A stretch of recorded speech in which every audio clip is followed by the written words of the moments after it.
Hey everyone, I'm just sorting out things. Oh yeah, that's a lot better, I think. Hey, hi. And to when we swap to looking at my screen, I may have to jump out and just go get food at some point. So just so you know, I'll be right back. Hi. Hey. I wanted to give a quick shout out to my follower, and I'm going to get your name wrong, I'm pretty sure, because I have it written down. Dal Cecil Runo, um, who, if I remember right, is writing sci-fi and short fiction and prose and all sorts of other goodies, and they have a Twitch that you must go follow. So DalCecilRuno. Go hit them up. And hi, I hope that is Dal on my screen that I can see. It does not tell me who is showing up, unfortunately. You have to say something in the chat if you want to know whether it's you or not. But hi! Hi! So lovely of you to join me. Thanks for joining me. For people who don't know, I'm Marissa. I'm based in Melbourne, in Australia, and I am a freelance journalist and an publishing editor and a writer, and I'm writing a book, which is the whole point of these live streams. I stream 6 hours a week, so that's Monday, Wednesday, Thursday, for 2 hours at a time, trying to carve out some time to write my book, and people are welcome to write with me if they want to, and we can talk all sorts of stuff about writing and publishing. If anyone has questions, quite open to that. And yeah, and I did this so that I just made some time to write. And if you want to read my book, it's on Patreon at patreon.com/MARISA. So you can the rest of the book if you want to. I am updating it as I write scenes. There are some blanks because I don't have a character name. This is my second novel that I'm writing. I published a book when I was 17, like a collection of poetry and stuff, and then it didn't go anywhere. Don't worry about it. Then I wrote a novel, for a literary fiction novel, for about over 12 years, so it wasn't, probably does need some work, but it got long listed for an award, so woohoo. But it hasn't kind of gone anywhere yet. I haven't published it. And then this book, I wanted to write a crime fiction. I've been trying to write it for 4 years apparently, which I did not realize because time has flown.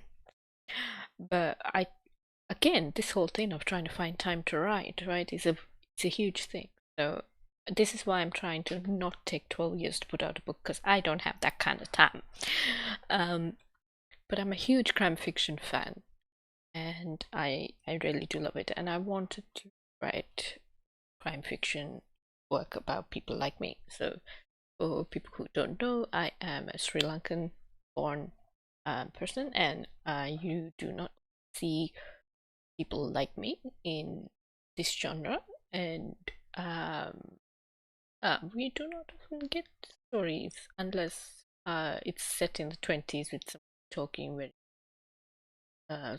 superficially about when I was in Ceylon um type deals, just yeah, I want to see more people like me in books. That's why I write. I don't know if it'll ever get published. Like I said, this is first rodeo, first try at writing crime fiction. I think it's a good story. Could be a very lame story once something is done, but at least I'm working out how to write it. And I think that's going to help because I work with a lot of authors, editing their work and stuff, so I think it's going to help forward um, with how I work with authors and stuff, and how work on different books. I've edited a lot of sci-fi, I've edited a lot of speculative fiction, a lot of just straight literary fiction, non-fiction, also And yeah, I don't know. I'm at 44,000 words. Tend to write first book, and then I type it up into a program called YWriter 6, which is free and you can download. Um, Created by sci-fi author called Simon Haynes. I nearly called him Hal Space Jock, but that's his character. Uh, so yesterday, because I stream Monday, Wednesday, Thursdays, yesterday I wrote a thing. Oh my god, I wrote about what, 6 pages? 6 pages. Um, Something like that. 1, 2, 3, 4 pages. And I ended up writing about, if you hear funny noises, my cat is under my desk, and we're going to take her to the vet today because she has a tail at the moment, and she's kind of been doped up for the experience a little bit, and she's going to be doped up a little later at lunchtime. So she's gonna be making funny noises. If you hear that's what's happening at the desk right now. So yeah, I'm in the middle of this scene that I'm trying to work out, and I'm like, I'm not even in the headspace to write today. I'm just very much worried about work stuff and things as well. It's been a week, hey. It's been actually it's been like two weeks of just weirdness because my head has just been everywhere.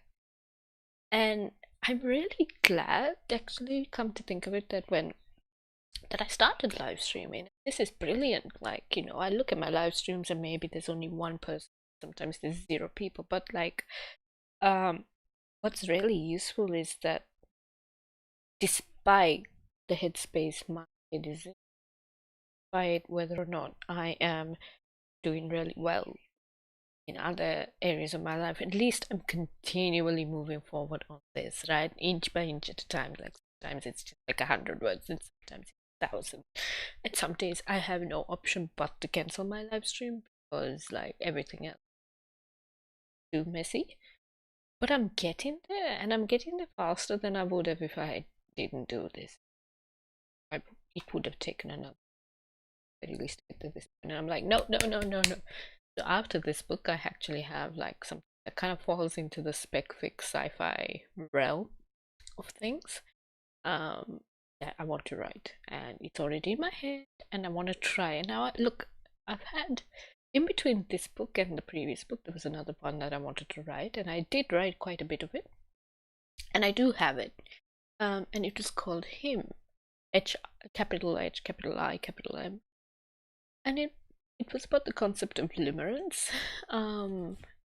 And it was really weird because it started off with this notion, and it must have been some waking dream I had at 4 in the morning, where it makes sense in your head, and when you try to write it down, it doesn't make any sense at all. Because I got about, I would like to say, maybe 10,000 words in, and found myself writing myself into a corner, and it was very weird. And I think part of the problem was that I was writing one character, and I could not get in the person's head, and when I did, it really annoyed me. I was so annoyed. um, they were just nothing. They were just a particular kind of character that just I don't think we would have ever been friends. And actually, I at the time I could see that okay, yeah, maybe I couldn't have written, but I'm now thinking, oh, I could go back and work on that, and that would be really. I could see where it goes. Sometimes you have to put stuff aside and then come back to it.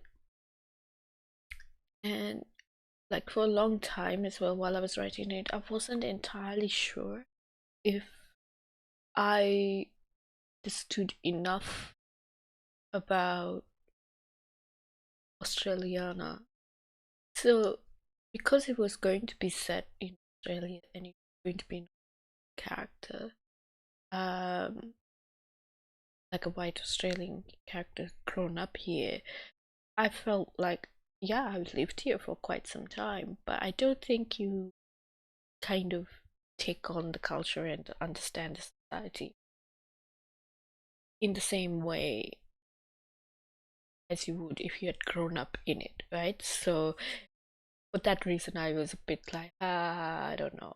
Now I feel like I could maybe go back and change quite a lot, where there are things I can talk about, and then there are things I don't need to discuss that might mitigate that issue. But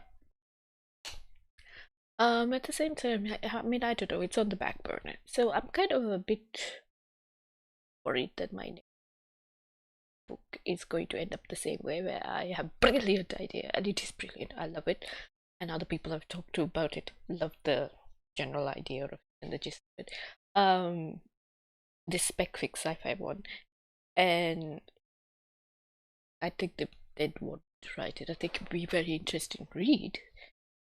I'm very worried it's gonna end up the same way as the work in progress book that I have. But sometimes that's the nature of the thing, right? You know, like you try things and you see, and then sometimes they have to sit and simmer in the back of your head as well. So yeah, that happens. Um, do I want to type this up today? I don't know. I do not know.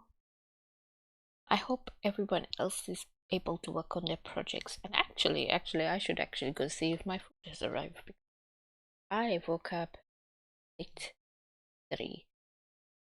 So need to check that food is here. Can be a mukbang party. Seems to be here. So I'm going to try this snazzy new thing. Oh my god, so snazzy. Snazzy, except it does not work. Oh, brilliant. Change. Why does it not? Oh, there we go. I will be right back.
Here you go.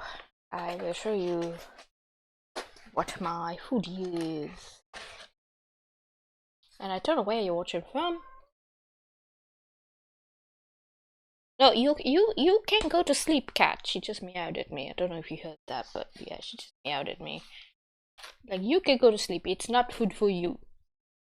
So I have got a burrito bowl. So it's beef, guacamole, extra cheese, beans somewhere underneath there, and rice and salsa and all good things. So yeah, burrito bowl because it's nearly lunchtime. Yum yum.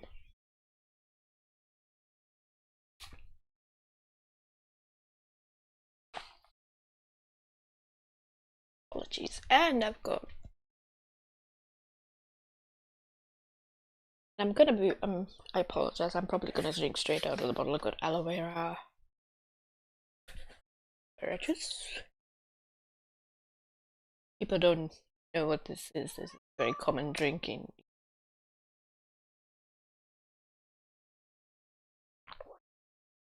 It's quite yummy. Full of corn syrup, probably not very good way, but yeah. Cat is feeding himself. Very much so. I'm wondering now whether to I think I might read this last scene I wrote to you guys.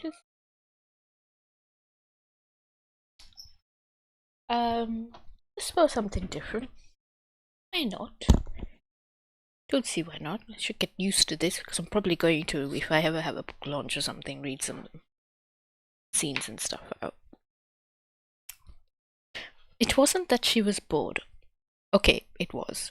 She was at home trying to work out what the hell to do with her life, and everything seemed very directionless. Time just kept moving forward. She just seemed to sort of pass through it as if it was water flowing around her. And she'd be lying to herself if she said that this was all to do with her father dying. No, she had felt it long before he had died. This notion that she didn't really know what to do or have a passion to direct her energies towards or form a career around. There wasn't even this goal of settling down and having a family which would have at least helped a bit. She just felt empty. Her father had been driven by justice and by wanting a family. Her mother was hard to read at the best of times, but she had a suspicion that her mother also cared about justice. Had had a family that she had cared for that she had to then help support, but also had learned to do the job right in front of her. Maybe? She also got the impression that her mother hated being bored and without anything useful to do. She could be wrong about all of that. She had already been wrong about a lot of things so far in this investigation. She had not stopped to think that she was trying to be a hero, and then potentially actually preventing the results she wanted to get from happening. And whatever Riti said, Inspector Jans was right to tell her off. He knew her intentions had been good and that she did want to be a better friend to Suresh, but he also knew she wanted to meddle, wanted to solve the puzzle. She had put her pride first. And so now she was at home with Selvi, with nothing to do bar trying to prevent the poor girl from doing anything remotely work-related. And Selvi seemed to be a bit more relaxed with them and was happy to now be able to talk to her sister at least, but she was clearly still worried and concerned about what would happen to her. She sighed a bit while making herself a cup of tea. It wasn't necessarily helping, but she persisted in case it did. She took the cup out to the living room. She supposed many others would kill to be in her position, to not have to worry about work or school for a space of time, but you could not be directionless forever. What was there to do, though? She liked puzzles and reading.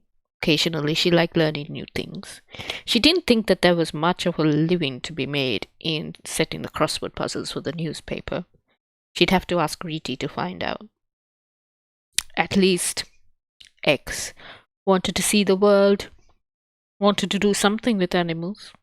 She had always liked animals, all sorts of animals. She liked them too, but she didn't seem to feel as strongly about it as she did. And that's kind of where I've stopped at this point with this scene. Yeah, I'm not quite sure where to go from here with this right now. Yeah. While I think about that, maybe I'll just read random scenes from my book out to you. Find something really interesting. Let me see if I can find one that's really interesting. Because I enjoy reading these scenes. I think also when you read stuff out,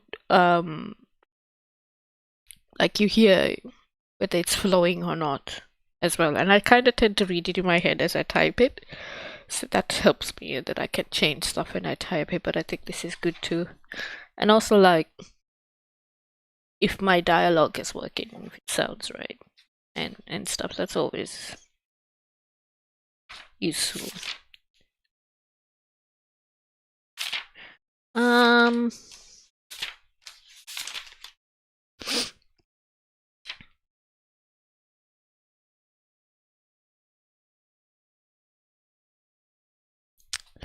Read this one, which I may have read before. I'm not entirely sure if I've read it before or not. But this I liked. I like because it's about two minor characters in the book. Like a friendship, a long. I'm a sucker for comfort. Hey, I'm a sucker for comfort. So this is like about long-term friendships and things like that. And yeah, right on cue, the next day, Shanti showed up. You could have come to the house, you know, she said, appearing right next to him. He had been out on his lunch break, about to order a rice and curry packet for himself from the Kade owner. A Kade is a shop, by the way. 2 packets, please, she promptly ordered, deftly paying for them before he could say anything. They didn't speak as they carried their plantain and plastic-wrapped packets to a little table a bit further away from the rest of the crowd. The steam rose from the packet carrying the scent of rice and curry and sambal. His mouth watered. There was something satisfyingly simple and comforting about eating from a kade, cheap but good honest food. The kade was a good idea, too, she said, as she took her first bite. He turned to look at her. She was, as ever, clad in a simple sari, which told him that she was still working after all. He didn't want to ask how she knew where to find him. The sooner you understood that Shanti knew everything possible about you, the easier your life got. I figured if you needed to, you would find me, he said, and I didn't want to mess up the investigation or confuse your household. She held his gaze for a few moments. Very wise of you, thank you. I believe my eldest suspects. Ah, I see. There was silence for a while as they both ate their lunch. Information is key, she suddenly said to him. When he looked at her this time, he saw the sari, he saw the body. But he also saw the young, so very, very young girl she had been when they had first met, the woman she had become and the woman she was now. Her smile was still the same one, a knowing one, but not a patronizing one. Her self-assurance came out regardless, and as age does, it had padded her body a bit in certain areas. There was a twinkle in her eye, wisps of grey in her black hair, laugh lines on her face, and a simple wedding ring still on her finger. He was looking at an old friend, the kind that would hold you accountable and knew you inside and out and knew all your flaws too. The sort of old friend that you could never lie to. The kind whose mere presence was a comfort to you. The sort you would not want to bury. The thought suddenly filled him with dread.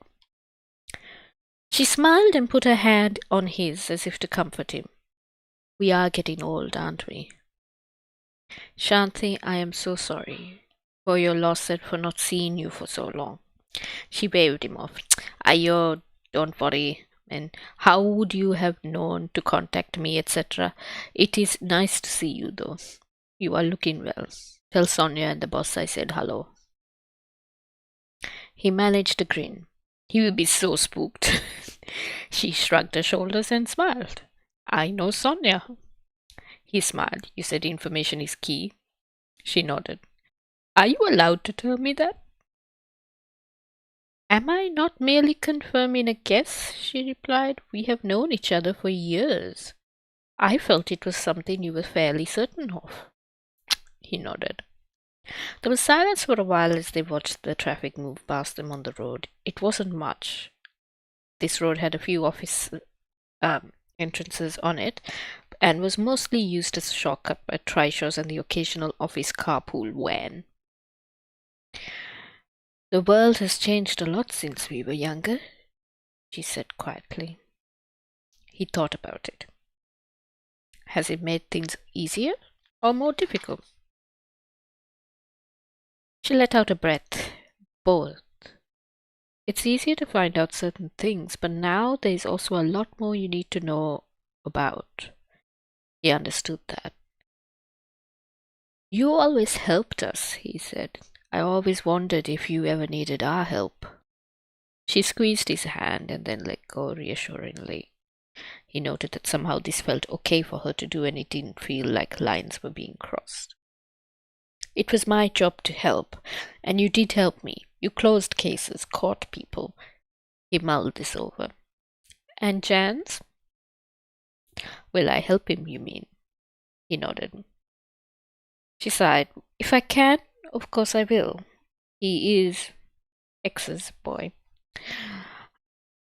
I don't expect it to be like what we had with the three of us, he said hurriedly. She nodded. He has capable friends and he makes more allies than he thinks he does. She looked at him. But I don't think you are talking about helping him solve cases here. He is worried, Pereira said. He would be a fool if he wasn't worried. The short-term things will blow themselves out and fizzle. Neither side is particularly strong.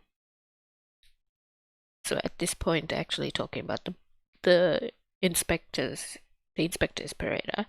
They're talking about his former partner and now boss's concerns about politics around the police ministry and stuff. And Jans is the inspector in this book who is under Pereira at this point and is solving this case. But long term, I agree he should be concerned. Jans will become a political pawn if he isn't careful. So Jans is transgender, and this is what they're talking about. They don't want it to come out that he's trans. They want to protect him as much as possible because they know that people at the top are conservative and they will try to use him as a political football. So they're trying to figure out how they can protect him. She turned to him. Neither one of you can protect him forever, and I don't think he would want that either. The boy is smart enough to know that who he is will cause issues eventually. I know my cat is acting up, so hold on.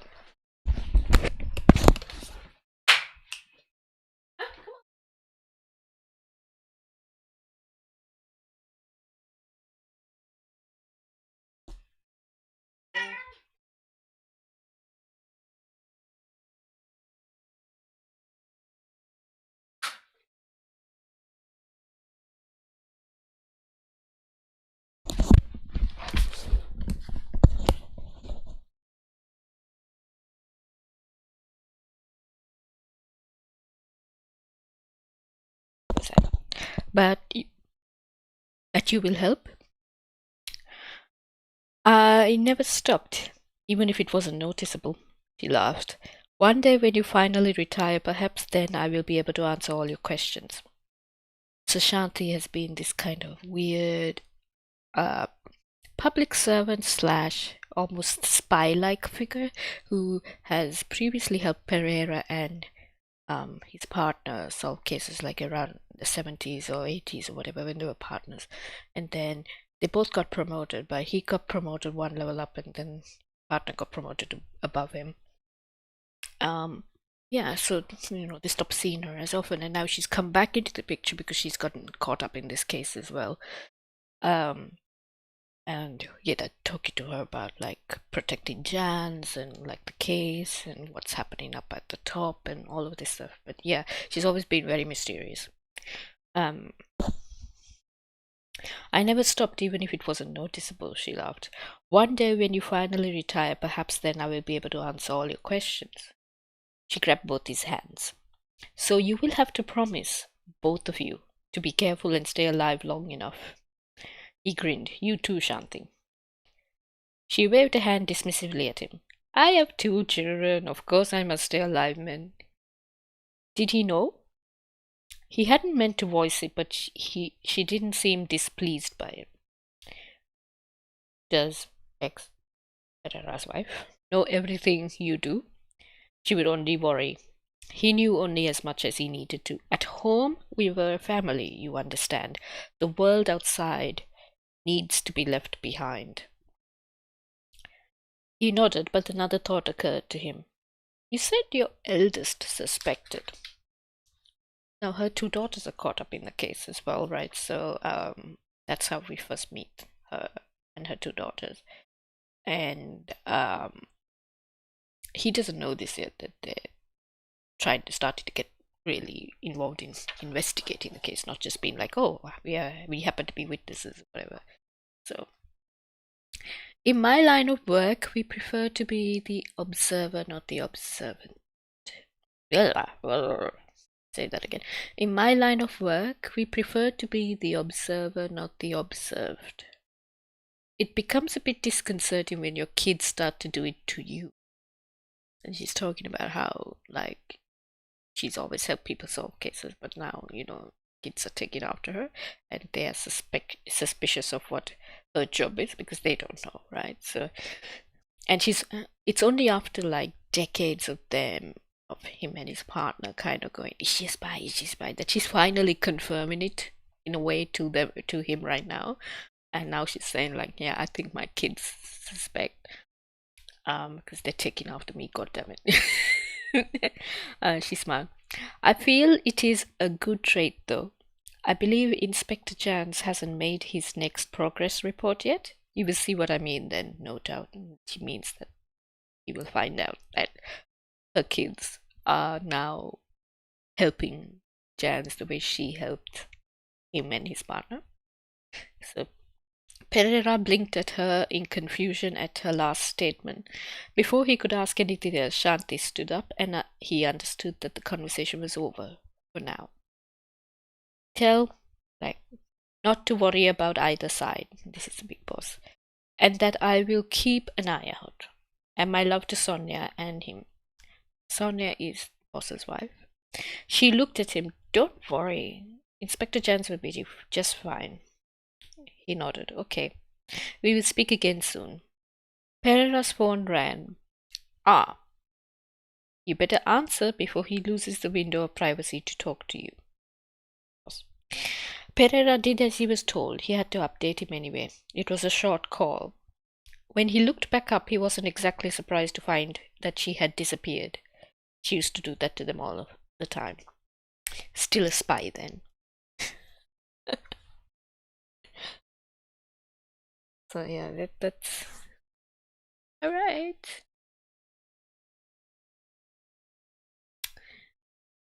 Yeah. This the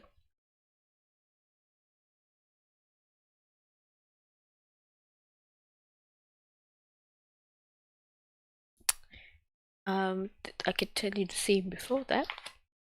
I'm not writing anything today. I am just reading.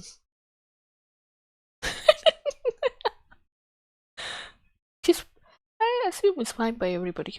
Fine by me.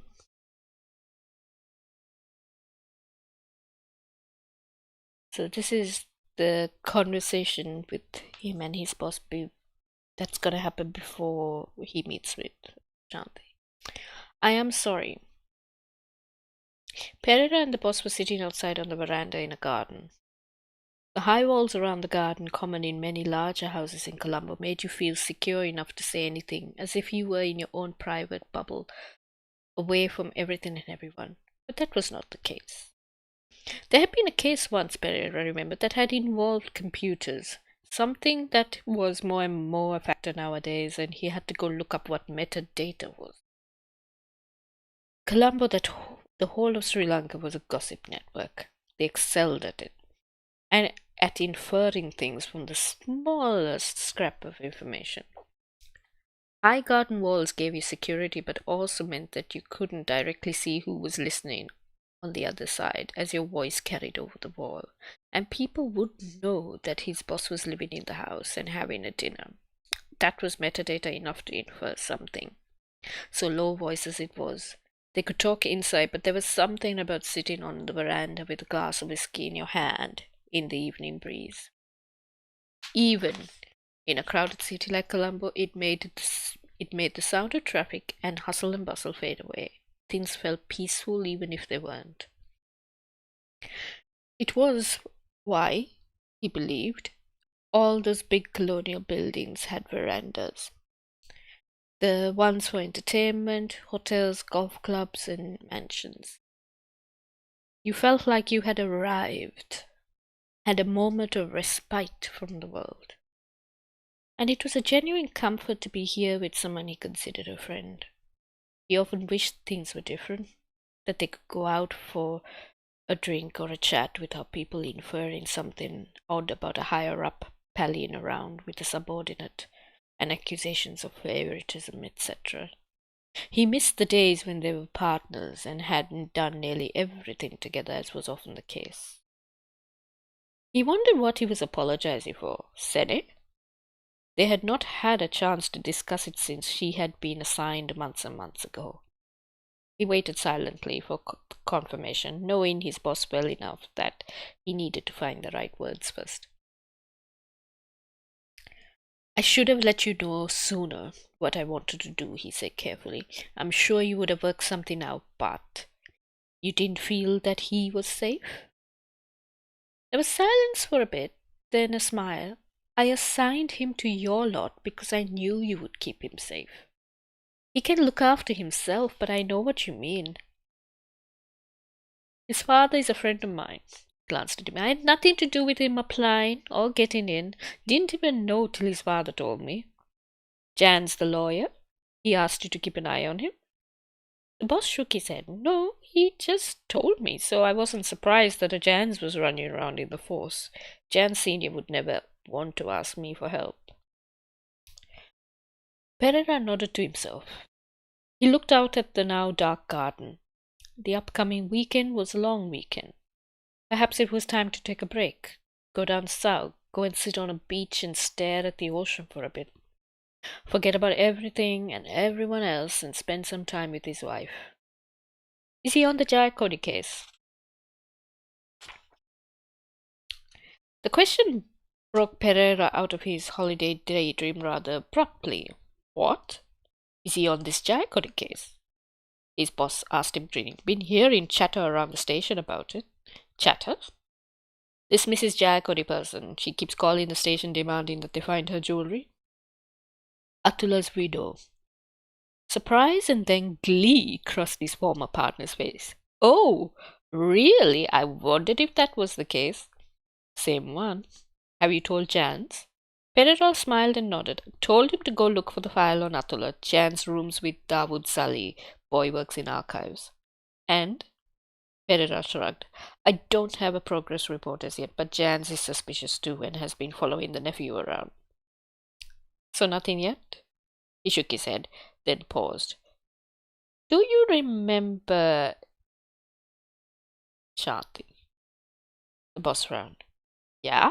Yes? Isn't she still, married the lawyer?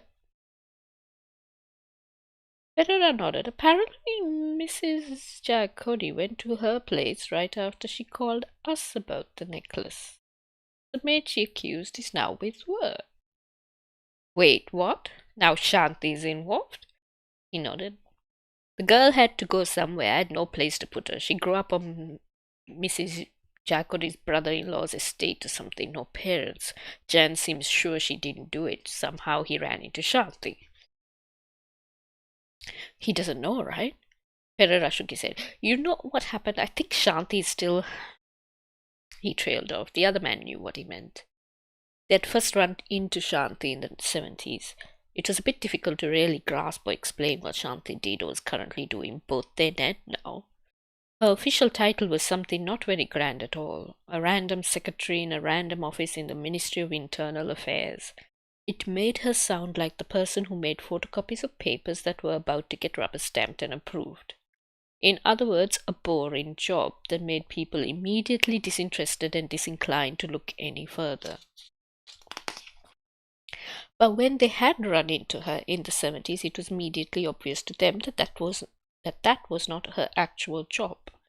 If it had been, she would have been stuck behind an actual desk somewhere rather than being standing clad in a full plain sari as a government uniform at a crime scene, politely expectant as their boss ordered them to update Shanti on their progress.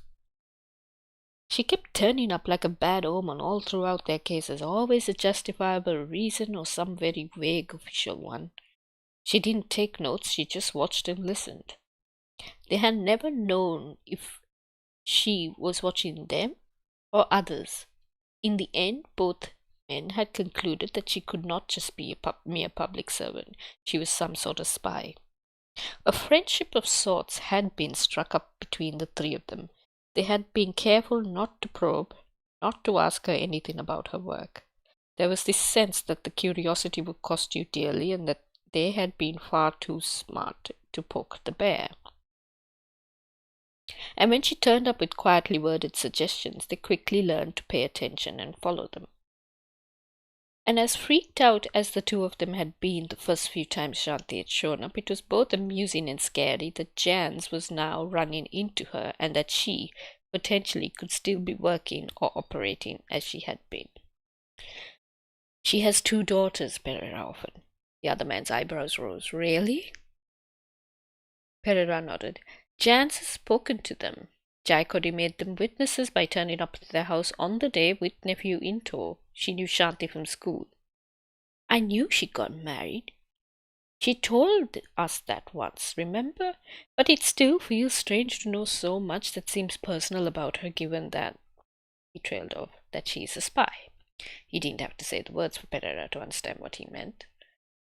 I don't think the entire world knowing would make her any less effective, he said. She's an unknown variable. She has always assisted us, though. They mused on this for a moment. Do you think she's still operating? Jan said her husband just died. Another lawyer drew up Atweller's wills, so maybe she's still working. Boss blinked at him in surprise. I see. Pereira nodded. Jans is due for a progress report to me soon. I'm sure I will find out more then, especially if he has been running into her more often. What do you think is her end goal? His superior quietly asked him, the question not directed to anyone in particular. He seemed lost in thought, staring off into the darkness at the edge of the veranda. Pereira shrugged as he sipped his drink. They had often discussed this, but the only conclusion they had come to so far was the same exact one. It would have cost them dearly to ask. There were things people were just not meant to know. That was Pereira's usual view on all of this. Messing with Shanti sounded like you would be messing with politics, and he liked his nice, quiet life. But he had a sinking feeling, a hunch, that he wasn't going to get one now. And he knew from years of experience that his hunches were rarely wrong, even if he had no evidence to back them up. He must have made a face at the thought because the other man groaned. Machan Pereira, don't tell me. She's already involved. Yes, but as a witness. You wait and see. Pereira, don't. He broke up. Jan's is our responsibility, but I think she will find me rather than I find her, Pereira said. That's how it used to work for us anyway. She's going to turn up, boss. That's all I'm saying. Rather you than me. She's like a spirit, that woman. It's too uncanny. What's worrying you? It's not just Shanti. His boss looked at him. They should have promoted you, not me. Jans worries me. I want him to keep as low a profile as possible. He broke off again. People are starting to choose sides.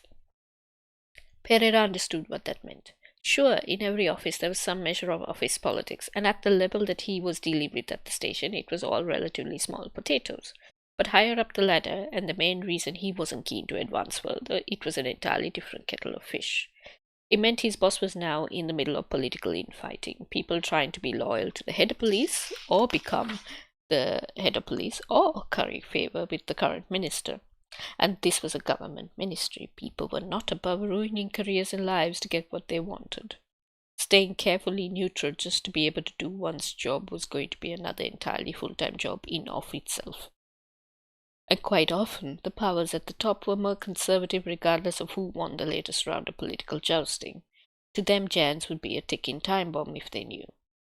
If Shanti shows, talk to her. Pereira looked at him. You sure? His boss smiled thinly. It's an order. I think you're right. I think she will show, and she has helped us before. And now Jans.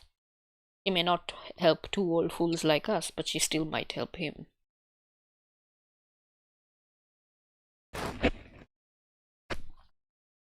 Ta-da!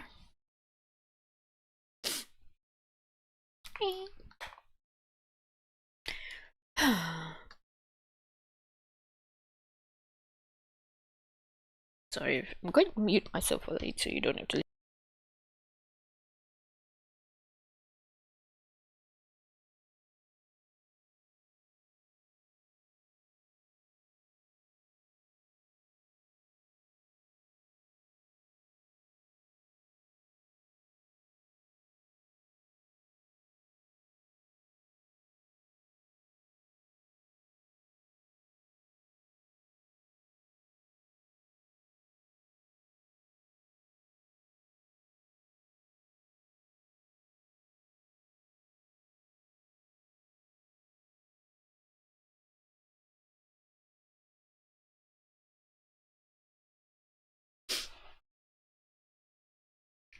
Yeah, I'm not sure what to type up.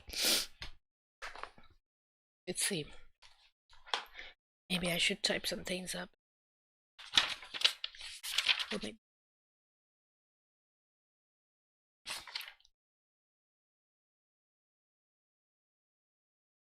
just not sure where I'm going from here right now with my last thing.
Oh, finished one thing. Maybe we skip to the next one. I've been seeing this music video, YouTube ads lately, and it's interesting to me that people are actually YouTube ads to showcase music videos. That's just weird to me, but okay. Alright, so they're doing this now, unless this song that keeps one of the songs that keeps coming up is that I've seen recently is this song by Ash Nico. I think that's her name, Ash Nico, and it's called Deal With It or whatever, and she's in all full pirate gear dancing around and stuff. And again, I'm talking on a laptop, not to you, sorry. Yeah, it's so weird, it's just really bizarre, and like it's in my head now. What this stop it. I don't need a man, I need a puppy. Deal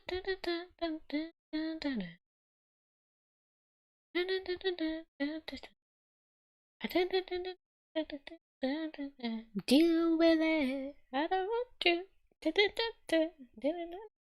Deal with. Anyway, she's stomping around on a pirate ship and all of this stuff. It's really funny, and I like it because like the the second verse says, "I don't need a man, I need a rabbit." You know, and you're like, "Hey, what?" And then turns out she's talking about other kinds of rabbits, and I'm like, okay, all right. Very funny. So I watched it through once, and then after that, I just tend to skip.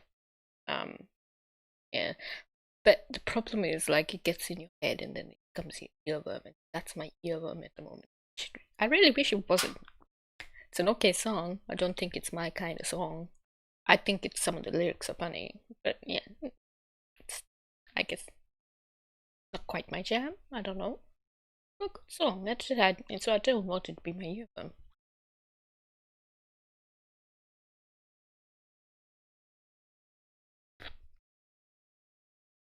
And I suppose when I have a earworm while I'm writing, because then I'm like, I want to write the lyrics down. It's like, no, I don't want to write. I don't want to like be in the middle of a paragraph and then suddenly writing lyrics to earworms in my head.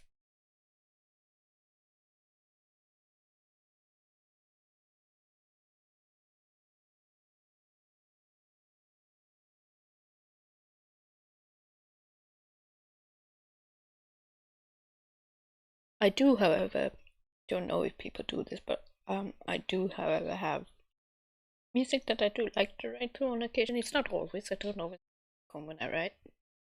And I can't on a stream because copyright. But when I wrote my previous book, it was set in Sri Lanka as well. I used to like a mix of jazz. I love jazz, but also reggae.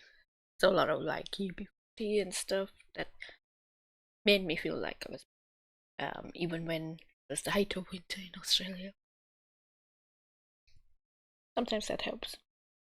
Um, just to comfort, just to like provide a sense of me that I really love being comfortable. I really love being cozy. I really love that. And when I say comfort and cozy, I'm not talking cottage core, right? Cottage core is not my thing. I like to be very casual, very like boyish casual, or I like to be very glam. And I have no time or patience for things that are country kitsch or twee or like flowery. Can't do Lolita. But I like glam, strong, and casual, comfy. Not sporty. I'm not really interested in the sporty thing either. It's like this weird, like, be comfortable and cozy, without it having to be Instagram, like rose gold pinkish things, very feminine or very country flowery cottagecore vibes. So yeah, I like being comfy. So I talk about it being a lot. I I want to be comforted before I write and all that stuff. And yeah, it's just it's coming up a lot lately. I'm just like, what's wrong with me? Oh my god. So I don't want to give off the impression that like, oh my god, I'm going through a lot of things and therefore I need comfort. No, no, no. I just am this kind of cozy vibes person.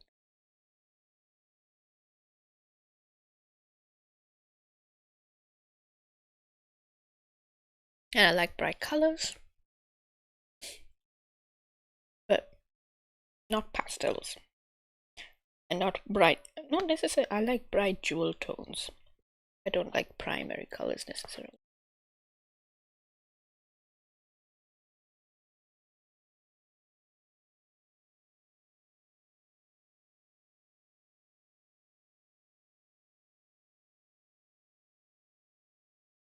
Is there an aesthetic that is cozy glam? I don't know. Cozy glam.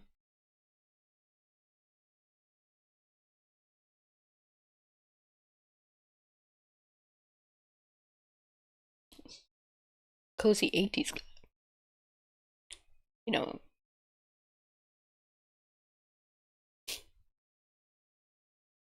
because when I mean glam, I mean like rocker glam. I don't mean like, hello, I'm a Kardashian glam.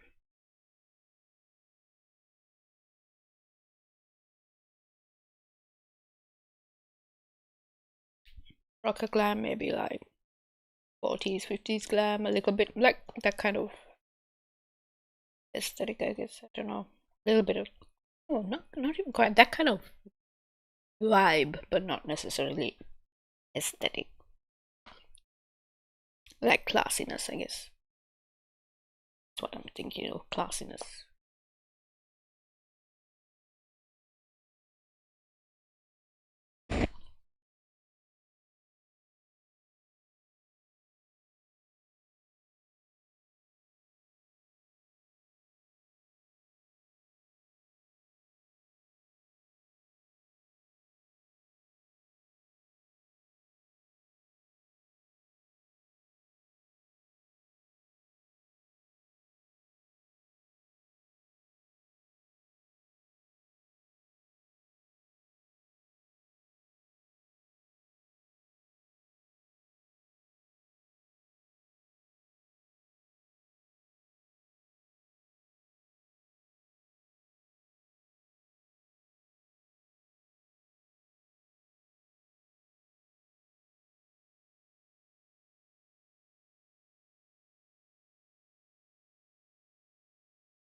Sorry, I've been writing a bit, scribbling away.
Don't you love it when your pen runs out of ink?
So I have written. Okay,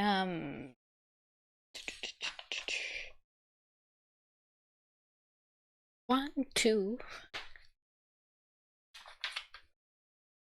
3, 4 half pages today. And I have a bit more sense where it's going. Yay! But there's a bit of a sneaky part of the subplot they have to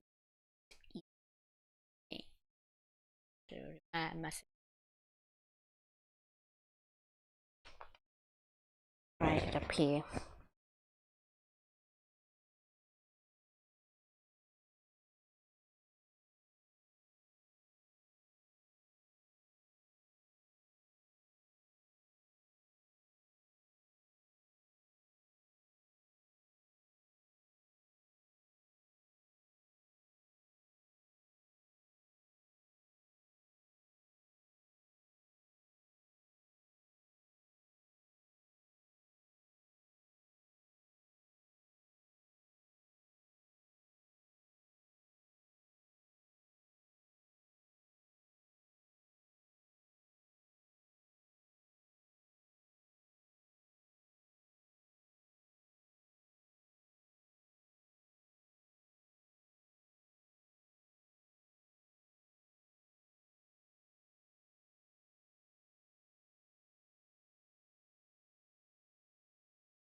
Going to call it quits there for today because